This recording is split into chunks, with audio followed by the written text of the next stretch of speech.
I remember my first time in the seminary, I really was wondering, what will this be like?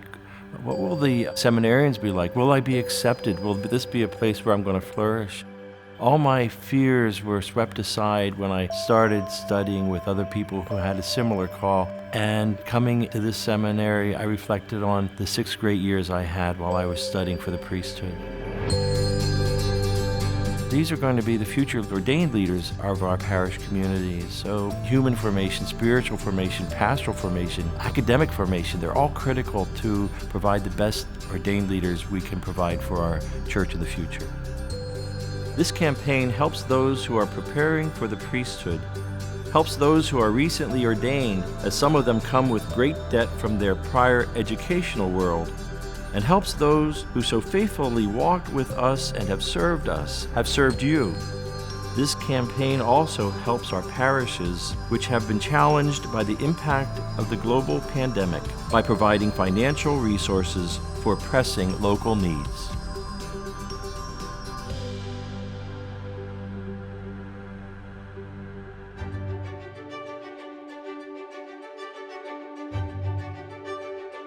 "11 years ago, the family's journey began bringing our son Patrick to the seminary as he discerned becoming a priest. As a parent, we wanted the best for Patrick, who's now a priest in the Cleveland Diocese.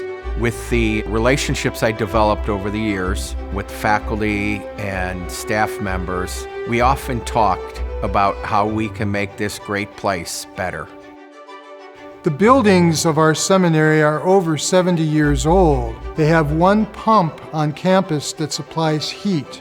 There's no air conditioning.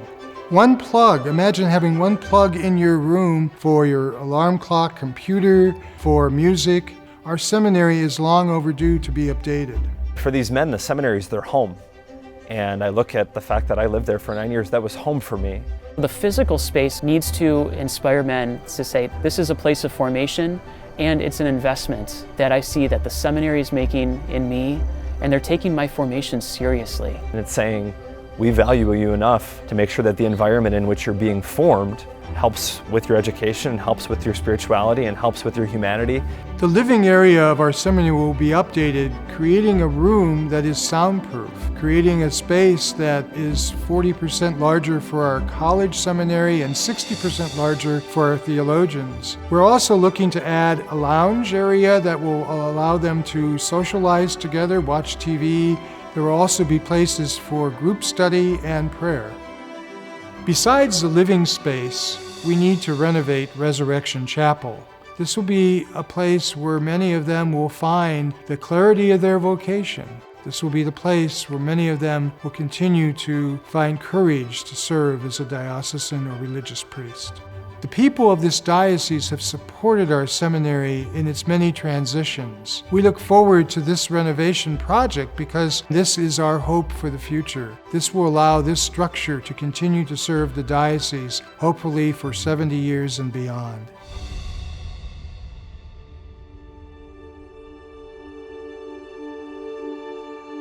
I think we absolutely have a responsibility to our priests. They lay down their lives for us. They're there every moment of our lives for us.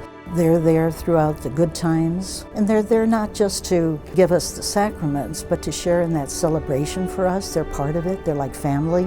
And they're there when the bad times come too, all the tough decisions and helping us with that burden and sharing that loss with us. If we have older people in our own families that retire, we step up to help them because they're family. Our priests are family too. They've always been there for us, and now we need to be there for them.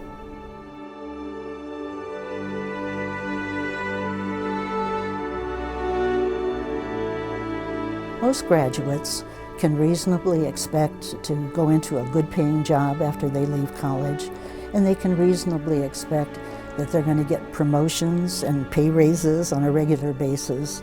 None of that is true for the seminarians.